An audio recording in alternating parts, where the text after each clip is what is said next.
Welcome back to our RE/MAX Town Hall meeting. Now let's get to your questions with our panel. Dennis Walsh, CEO of the Rebuild USA Network, and RE/MAX Realtors Jennifer Myers and Elaine VonCannon. Now, it's great to see that we got some tweets in, so let's start with a tweet. This is for Dennis. Did I hear something about a $100 gift card from Lowe's if I take the 203K course? Oh, great. Yeah, absolutely. And I didn't mention earlier, and I'd like to actually, just to kind of talk about the pricing and so on overall. Please. The retail pricing on the 203K designation training is $299. The pre-registration opportunity, we're offering $100 off, so it's $199 to take advantage of that. We're limiting the pre-registration to the first 1,000 people who sign up, so there's a good reason to get involved here. And then in addition to that, we were very excited. Lowe's said, we want to demonstrate our support of the program. We're very excited. And so what they're offering is for those who take advantage of the training, earn their designation, and attend the RE/MAX convention. Show up and just stop in and visit the Lowe's booth, and they'll have evidence. They'll have a certificate, or we'll have a database so there won't be any question. But anybody who has earned the designation will receive a $100 gift card from Lowe's. That can be spent any way you want. So you can get lots of goodies at Lowe's as an advantage. So it ends up being a really, really great net result. That $199 includes the designation training as well as your first year membership in Rebuild USA. So get you started. And so you said that's for the first 1,000 people who register. 1,000 people. And go to the website that we talked about earlier. And I should mention too, we actually had a few tweets where people were having a little trouble. It's RE-Build USA. So we have to have that hyphen in there. Rebuild USA with a hyphen. RE-BuildUSA.com. And the other thing I'll mention is I mentioned the RCC training. The 203K specialist and RCC training we have packaged together, and even more savings. And that package is available. It's a $499 retail. It's available at $299, so $200 savings, as well as that Lowe's gift card offer. Perfect. And we'll try to get the website address back up on the screen before the show ends. Let's go to an email, and this one's also for Dennis. This is from Bob at RE/MAX All Pro Realty in Daytona Beach, Florida. And he, of course, is in Florida, and he wants to know if you are aware of regional limitations that may apply in some areas, or is this program the same no matter what state you are working in? In other words, is everything you're describing considered national 203K? Okay, absolutely. It is a national program, and the foundation, of course, is the FHA guidelines that they set up for lenders, and that is nationwide.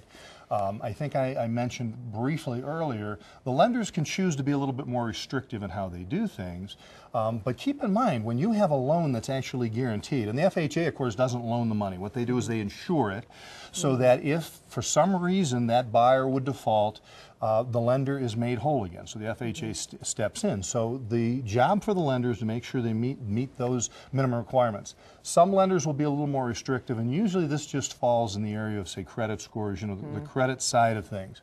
Other than that, it's universal. The lenders may have some little differences in how they work with contractors, but our program is nationwide, and for the most part, and I also mentioned the consistency end of it. That's really the area. One of the things we're working on, and again with Bank of America, for example, sponsoring this, one of the keys to this is making sure it's consistent from coast to coast. We know what we're doing. So you can help as many people across the country as possible. Exactly. So the only regional factor would be those FHA loan limits, and you can simply go, and if you just Google FHA loan limits, you'll immediately find the first thing that will come up will be the FHA or HUD website, and you just type in a zip code, and you can find out exactly what your limits are. Lots of great resources. Thank you. I think we have an audience question. Yes, hi, I'm Jane from RE/MAX Unlimited here in Aurora, and this has been great information. I'm so pleased. What I'm doing this afternoon when I go back to the office, I'm ordering sign riders for all of my listings that say 203K rehab loans available for this property, and hook my website up to Rebuild USA. Fantastic, and I think that brings another point we really didn't get into much, but there's the opportunity on listings to present that. And Dave indicated that's a great way. What's this 203K she's talking about? Let's check out this property. Great way to get both sides of the deal at the same time on behalf of our sellers to take a look at the property. In some cases, in some areas, we have agents who are encouraging sellers to do pre-listing inspections.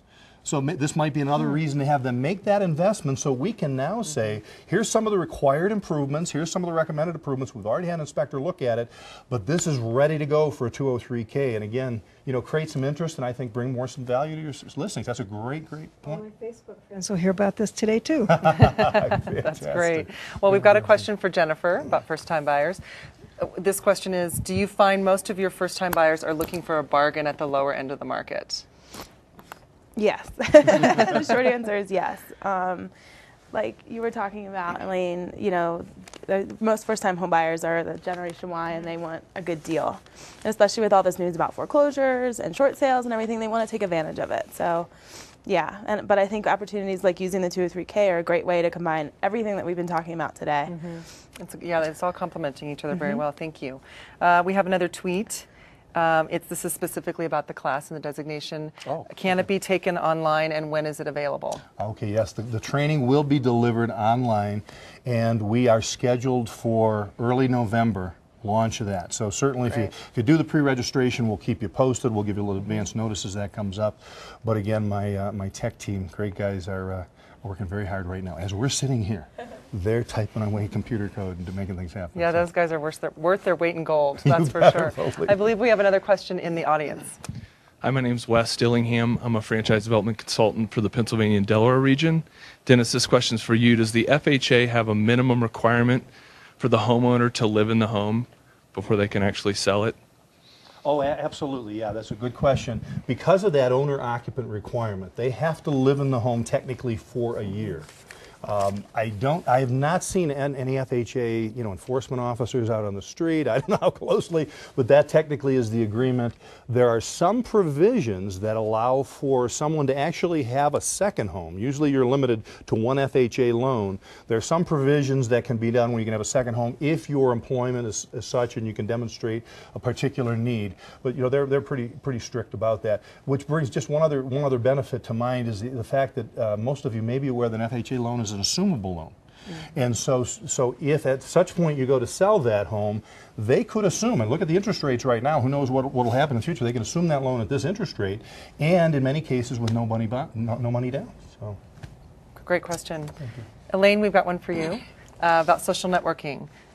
This person wants to know what type of information that you use on your blogs and on your Facebook page, and I think you have more than one page, so I might want to hear more about that. But what information do you think you found that attracts most of the buyers? Interested, true people who really are interested in moving forward with a transaction? Okay. What Yana does is Yana goes in there, and when she'll put like 3 or 4 listings on Twitter and 3 or 4 on one of my Facebook accounts and 3 and 4 on my other Facebook account. And we rotate them because right now I have 38 listings and 15 pocket listings. Don't freak out. I said pocket listings. These are commercials, okay, because I told you I do commercial. These are commercial listings, and for reasons it wouldn't behove them to be in the MLS, so I market them in another venue. Okay, that's all for commercial. What I put on there is if I have an issue like I was telling you about that I wrote a blog about, like one of my issues was timeshares, believe it or not. Okay, a lot of people, I don't care what age group they have timeshares. Okay, I get a lot of calls. Do you resell timeshares? No, not. Don't want to go there. Okay. Ball of wax. Do you know in some states, state of Virginia is one of them, timeshare salesmen do not have to have a real estate license. There are no regulations to them. There's no continuing education, and they sell title. That's a big sore point with me. They sell title. They can mess up your credit, and you have all generations that have issues with timeshares. So I blogged about that. I called it the timeshare demon. And did you get a lot of response to that? I got a lot of response, and I picked up some clients from that because even though I didn't resell their timeshares, they had other real estate stuff they wanted me to do.